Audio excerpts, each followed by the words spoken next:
Service in St. Louis has issued a tornado warning for southeastern Boone County, central Callaway County until 6 p.m.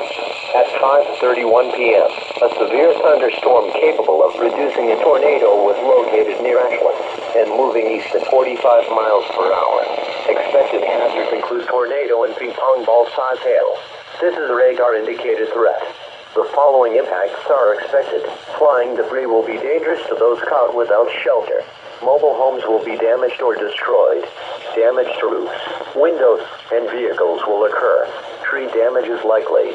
This dangerous storm will be near New Bloomfield around 5:40 p.m. Fulton around 5:50 p.m. Other locations in the warning include Carrington and Reform.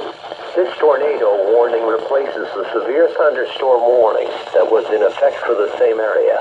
The rotation within the storm has regained strength and is again capable of producing a tornado. Take cover now.